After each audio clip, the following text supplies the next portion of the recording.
नमस्कार, आप देख रहे हैं हरियाणा भारत और मैं हूं आपके साथ राहुल यदुवंशी। चलिए खबरों की शुरुआत करते हैं हेडलाइंस के साथ। 20 अप्रैल से होंगी 10वीं और 12वीं की वार्षिक परीक्षाएं, 30% पाठ्यक्रम भी हुआ कम।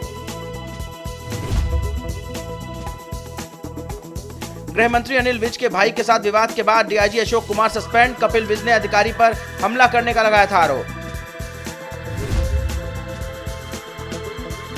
दिल्ली हिंसा का एक और आरोपी होशियारपुर से गिरफ्तार, इकबाल सिंह पर था 50,000 का इनाम। सीएम मनोहर लाल ने किसान नेता राकेश टिकैत को कहा फ्रस्ट्रेटेड, कहा किसानों के कंधे का हो रहा है गलत इस्तेमाल।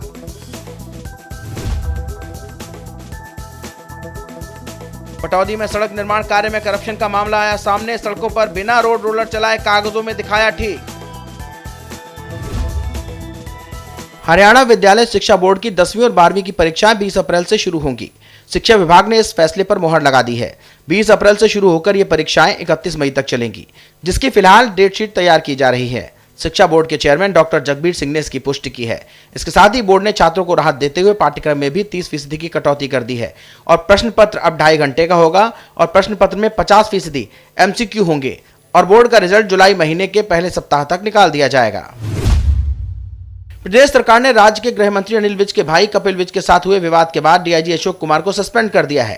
गृह मंत्री के भाई के साथ विवाद के बाद डीआईजी के खिलाफ एक एफआईआर दर्ज होने के 2 दिन बाद यह कार्रवाई की गई। इससे पहले हरियाणा पुलिस ने राज्य के गृह मंत्री के भाई कपिल विज की शिकायत पर डीआईजी कुमार के खिलाफ एक एफआईआर दर्ज की थी। कपिल विज ने अधिकारी पर हमला करने और उन्हें धमकी देने का आरोप लगाया है। हरियाणा सरकार की ओर से माइनिंग प्रक्रिया को लगातार आसान बनाने की कोशिशें की जा रही हैं, जिसे लेकर अब बजट सत्र के बाद नई पॉलिसी लागू की जाएगी, जिससे सरकार और खनन ठेकेदार दोनों को फायदा पहुंचेगा। दरअसल माइनिंग के दौरान ठेकेदारों को आने वाली परेशानियों के समाधान को लेकर भी सरकार चिंतित है, जिसे लेकर करीब 1 महीने बाद सरकार नई सेटलमेंट स्कीम शुरू करेगी। वहीं सरकार की बनाई हुई नई पॉलिसी 1 अप्रैल से शुरू होगी। कुछ ऐसे फ्रस्ट्रेटेड नेता हैं जिनकी मंशा कुछ और है। वो किसानों के हित के लिए कोई बात नहीं कर रहे, बल्कि अपनी कुछ उनके स्वार्थ हैं, अपने कुछ हित साधने के लिए किसानों का कंधा वो उपयोग कर रहे हैं। दिल्ली हिंसा के एक और आरोपी इकबाल सिंह को पंजाब के होशियारपुर से गिरफ्तार कर लिया गया है। 26 जनवरी को हुई हिंसा में कथित तौर पर शामिल हुए इकबाल सिंह पर 50,000 रुपए का इनाम रखा गया था। 26 जनवरी को लाल किले पर हुई हिंसा के मामले की जांच करते हुए क्राइम ब्रांच की SIT ने खुलासा किया था कि इकबाल सिंह इसका बड़ा साजिश करता है।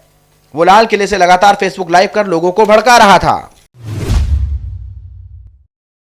पटौदी में सड़क निर्माण कार्य में करप्शन का अजीब मामला सामने आया है, जिसमें सड़कों को बिना रोड रोलर चलाए महज कागजों में सड़कों को ठीक किया गया।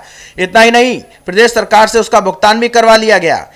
इसका खुलासा RTI में हुआ। RTI एक्टिविस्ट रमेश कुमार की माने तो सरकार ने खस्ताहाल सड़कों को ठीक करने के लिए जो ठेका दिया था, लेकिन सड़कों की हालत को देखकर लगता नहीं कि उस पर रोड रोलर भी चलाया गया हो। फिलहाल मामले की जांच की जा रही है। BDPO के खिलाफ मामला दर्ज करने के निर्देश दे दिए गए हैं। ब्लॉक समिति ने वहां पे जो डेवलपमेंट काम करवा रहे थे तो उसमें काफी घपलेबाजी कर रहे थे। हमने RTI लगा के उनके डॉक्यूमेंट्स और बिल लेने चाहे, तो उन्होंने कुछ एक डॉक्यूमेंट्स हमें दिए, जिसमें हमें 3 बिल मिले। 3 बिलों में इन्होंने रोड रोलर चला के और रोड बनाने का काम दिखा रखा है। लेकिन जब हमने बिलों की जांच की तो बिलों के ऊपर जो नंबर लिखे हैं वो नंबर मोटरसाइकिल के हैं। पटौदी जो पालिका है उसका चेयरमैन है और एक BDPO है, 2 लोग और हैं जिन्होंने ये बिल बनाए थे अलग अलग, और अन्य जो जांच में दूसरे दोषी आएंगे वो जांच के बाद शामिल होंगे। विधायक पद से इस्तीफा देने के बाद इंडियन नेशनल लोकदल के नेता अभय चौटाला प्रदेश के कई क्षेत्रों का दौरा कर रहे हैं और इस बीच वो कैथल पहुंचे, जहां पर एक विशाल जनसभा का आयोजन किया गया। अपने संबोधन में चौटाला ने जमकर JJP पर हमला किया। चौटाला ने कहा BJP और JJP जनता के वोट लेकर सत्ता में आई, लेकिन आज जो मंजर है उसको देखकर लगता है कि BJP और JJP की हर गांव में एंट्री बैन हो गई है। साथ ही उन्होंने प्रधानमंत्री के भाषण की भी निंदा की। जिस प्रकार से प्रधानमंत्री ने राज्यसभा में भाषण दिया, उससे साफ हो गया कि नरेंद्र मोदी एक अच्छे कथावाचक हैं, पर प्रधानमंत्री नहीं। प्रधानमंत्री का भाषण नहीं था, वो प्रधानमंत्री का रिप्लाई नहीं था, वो एक बेबस इंसान का रिप्लाई आ रहा था। हम तो आज भी प्रधानमंत्री जी से आपके माध्यम से आग्रह करते हैं कि आपने जो गलत फैसले कर रखे हैं, जो 3 कृषि के कानून इस तरह के बढ़ा रखे हैं, जिससे आज लाखों किसान आपके दरवाजे के बाहर बैठा है, आप उसे मायूस करने की बजाय, उस किसान को आंसू बहाने की बजाय, उस किसान को लड़ाई के लिए बेबस करने की बजाय अपनी गलती का सुधार करो और किसान के लिए नए कृषि के अच्छे कानून बना करके एमएसपी की कानून बनाओ, स्वामीनाथन की रिपोर्ट को लागू करो। सीएम मनोहर लाल ने कृषि कानूनों पर कुछ किसान नेताओं को फ्रस्ट्रेट नेता कहा। खट्टर ने गुरनाम चुढ़नी और राकेश टिकैत का नाम लेकर कहा कि कुछ ऐसे नेता हैं जो किसानों की बात नहीं करते, जिनकी मंशा कुछ और है और वे किसानों का कंधा इस्तेमाल कर रहे हैं। वहीं सीएम ने दीप सिद्धू की गिरफ्तारी पर कहा कि लाल किले पर जो घटना हुई है, दिल्ली पुलिस ने एफआईआर की है, जिन लोगों के खिलाफ एक्शन लेना है उन्हें पकड़ा जा रहा है। हरियाणा के बीजेपी के प्रदेश अध्यक्ष ओपी धनखड़ ने किसान आंदोलन और केंद्र सरकार के बजट को लेकर प्रेस कॉन्फ्रेंस की। प्रेस कॉन्फ्रेंस करते हुए केंद्र सरकार के बजट की जमकर तारीफ करते हुए उन्होंने कहा कि यह बजट देश को आत्मनिर्भर बनाएगा। साथ ही किसानों को आंदोलन खत्म करने की सलाह देते हुए वे बोले, नया कृषि कानून किसानों के हित में है, इससे किसानों को किसी भी तरह का कोई नुकसान नहीं होगा। आंदोलन अब एक पॉलिटिकल आंदोलन है, उसमें अब सब भाषण पॉलिटिकल हो रहे हैं। आज मैं अभी खबर देख रहा था, किसी पंचायत में प्रियंका जा रही है, शायद हो सकता है कुछ दिन बाद राहुल जी का नंबर भी आ जाए।